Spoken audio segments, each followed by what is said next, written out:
like that and sort of know when it might happen or not? Well, yes or no. First of all, each of these two stars is unstable. They will undergo the process of supernova. That's the laws of physics. We know it's going to happen. Even if they don't collide, they individually can undergo the process. We just don't know when it's going to happen. It may have already happened, in which case tomorrow we could be fried, or it may take millions of years to happen. It's sort of like Yellowstone National Park. You know, we know the Yellowstone is on top of a supervolcano. Sooner or later, we know the Yellowstone's going to erupt and tear the guts out of the United States, but we don't know when. It could be thousands of years from now or tomorrow.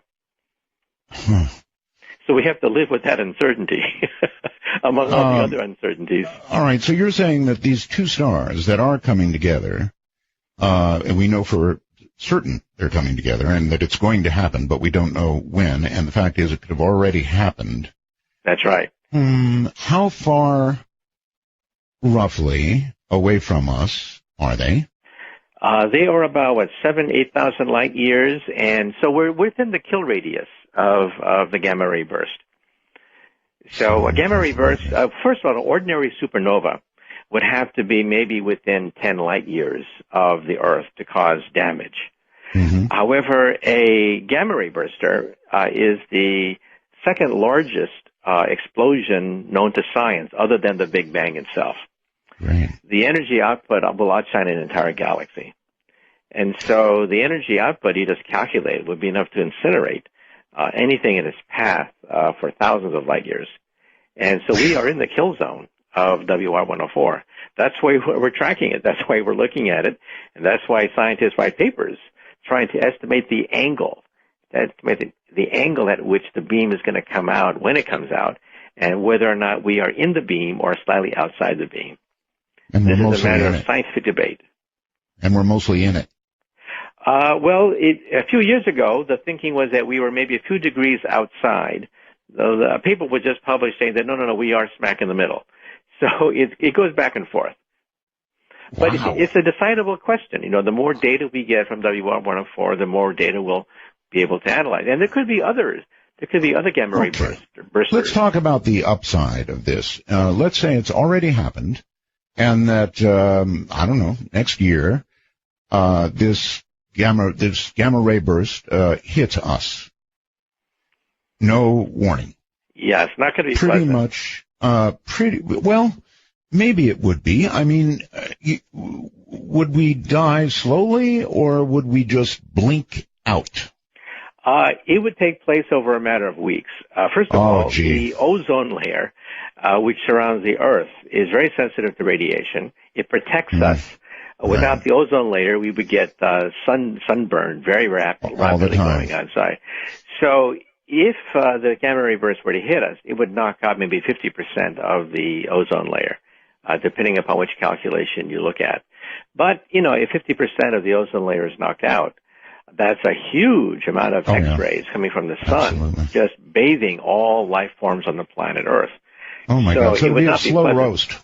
Roast. It would not be pleasant, right? However, as some people have pointed out, it means that we humans, because we're intelligent, would have to live underground. We would have to put cities underground in order to survive the scorching radiation coming from the sun. Okay, quick question. Would this radiation come, sterilize, and then go? Or would the radiation be bathing us for the next, whatever? Well, when a supernova goes off, the radiation does damp down pretty rapidly. However, it'll go for months, as the radiation rains down on the Earth. And with the ozone layer gone, it means that the effect will be permanent. And so all life on Earth is going to be affected. Plants, for example, will die off, and that means vegetation will no longer provide food for the people on the Earth. And and the animals that eat plants, of course, would also die in the process. The food chain would be disrupted. The oceans, the forests, they would die. So, animal life, fishes, mammals, all of them would be affected if the ozone layer were to go. Not a pleasant sight. Offered an opportunity to go underground. knowing this was either beginning to occur or was occurring, would you go, or would you stay up here and just sort of welcome it? Well, even if there's a slightest chance of surviving, it's worthwhile to go underground. You would have to have, of course, canned foods and things to survive for several months when the worst of it is over.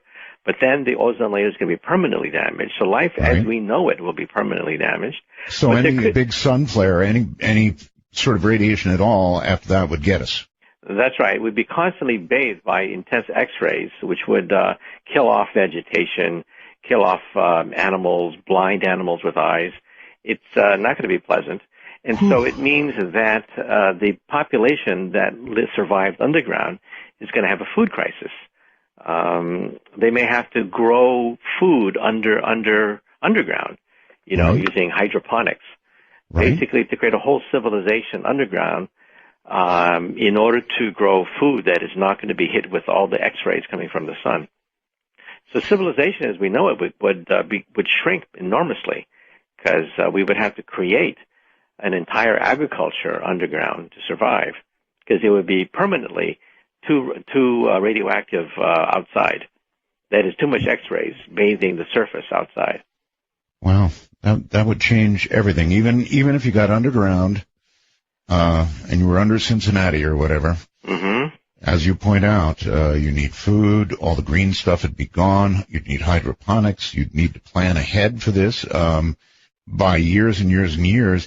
I wonder, Professor, will there come a time when the world scientists will say, hey, this is happening, or we just observed a bright flash and it's about to happen, or it's happening, however the word will come down.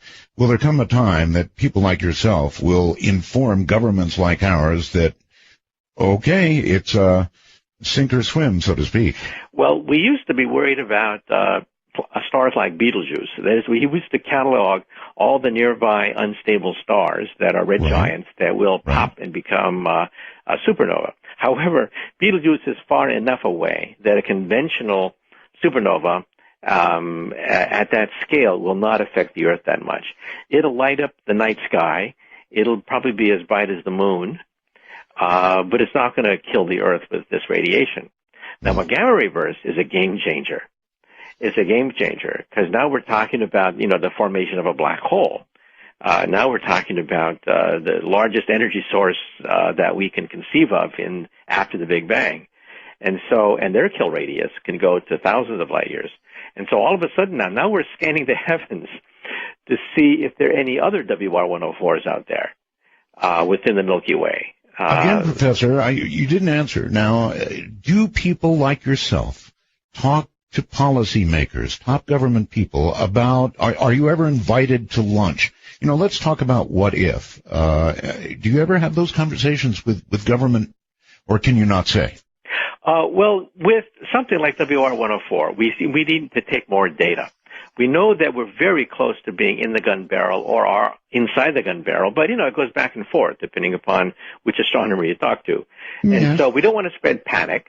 We don't want to go out there and announce that, therefore, we should all dig underground and build fallout shelters. We're just looking at the situation very carefully. Depending on how sure you become. Well, we're pretty sure that it has to be monitored very carefully. We are talking about life and death in the solar system, not just the planet Earth, right? Mm-hmm. So it's something that, people will write scientific papers about. But like I said, it's like Yellowstone. We know that Yellowstone's going to pop one day and, take most of the United States with it. But we don't know when. It's one of those things. Yeah, but there'd be people in Tahiti left. I mean, with what you're talking about, it would be sterilization of the planet. Of the whole planet, that's right. Right, and I would think this would be something that you would reasonably talk to secretly, perhaps, government leaders about. Mm-hmm. Well, there are other things that we have to worry about, talking about radiation from outer space. The sun, for example, could have a coronal mass discharge. And if they hit the Earth, like it did in 1859. Yeah, I guess. It's been such a lousy sun cycle. I mean, what happened to this sun cycle anyway? It's such a poop out. Well, it's a dud, but you know that's a good thing because if the sun has a temper tantrum and we're in the bullseye of the sun, it's not going to be pleasant. The Carrington event 150 years ago would have knocked out civilization as we know it.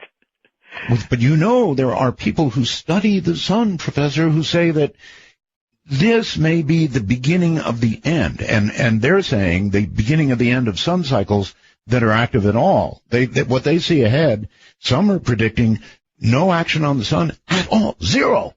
Well, I'm a member of the American Physical Society. That's the leading physics organization in the United States. A subcommittee actually went to Congress and said that it could be $2 trillion in property damage if the sun were to have a gigantic flare that would hit the Earth. $2 trillion in property damage. Sure. We asked for a few $100 million to reinforce satellites, reinforce power stations, create redundant systems, shielding. We got nothing. Zero from Congress.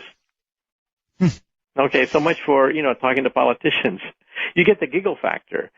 You talk to them about, solar flares from the sun, and they sort of look at you and giggle. They think that's funny. Yeah, they think it's funny. Oh, but yeah? we know maybe I ought to tell them about WR104. See how they giggle at that. Yeah, well, like I said, you have to tell people the reality that, there are things which can end life as we know it. Yes. Speaking of life as we know it, I want to promo this for you. They say, what is it, publish or perish? Well, you're nowhere near perishing.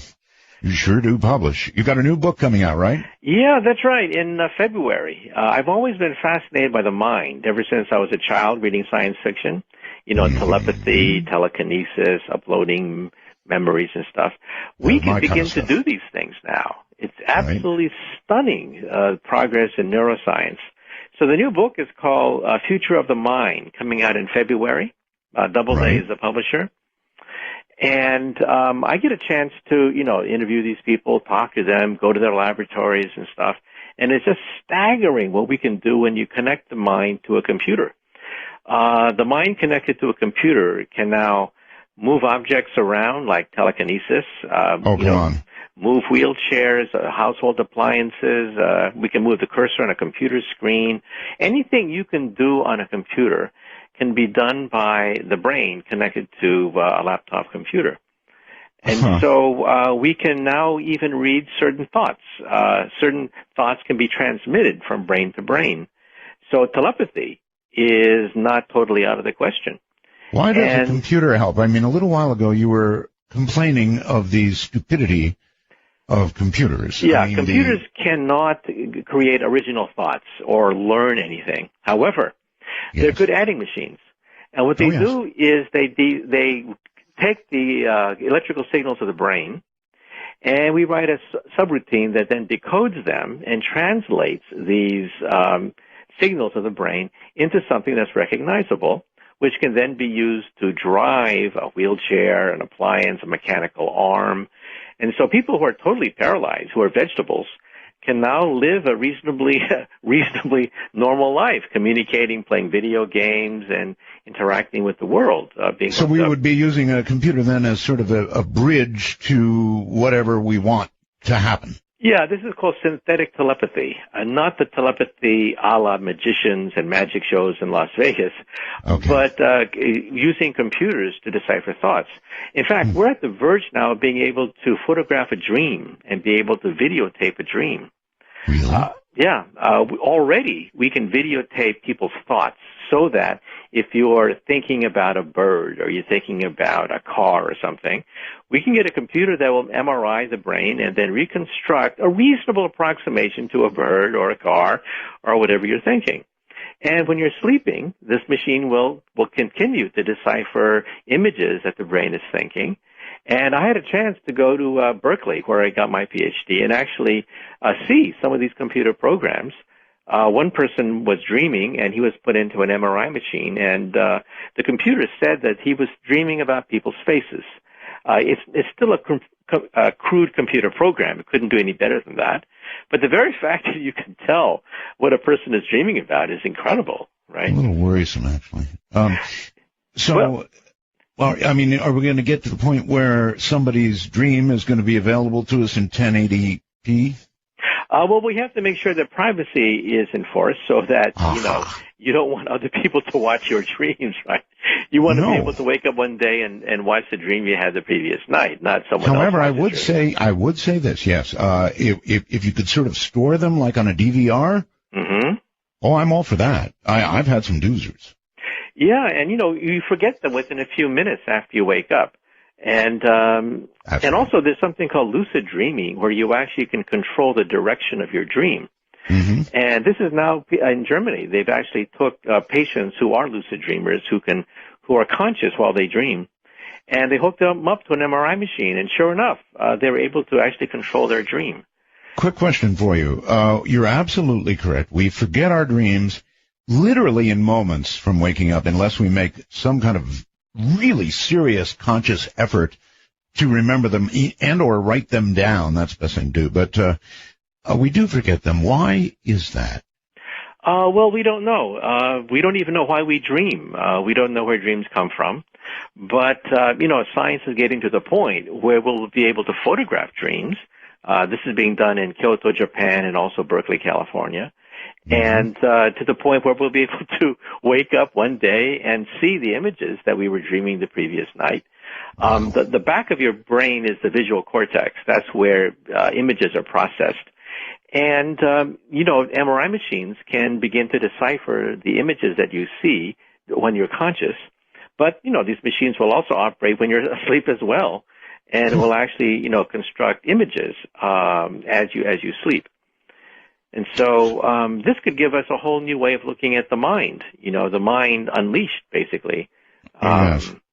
And also, I was going to say, I'm sorry. We're worried now about the NSA. Reading our emails, listening to our phone calls, blah, blah, blah. If there was the ability for anybody to monitor our dreams, some facility up in Utah is going to be categorizing dreams and storing them and sending out guys in black to meet with us when it's not to their expectations. Well, first of all, privacy is going to have to be one main concern, and I write about this in my book, Future of the Mind. First of all, telepathy, as we know it, requires measuring electrical signals of the brain.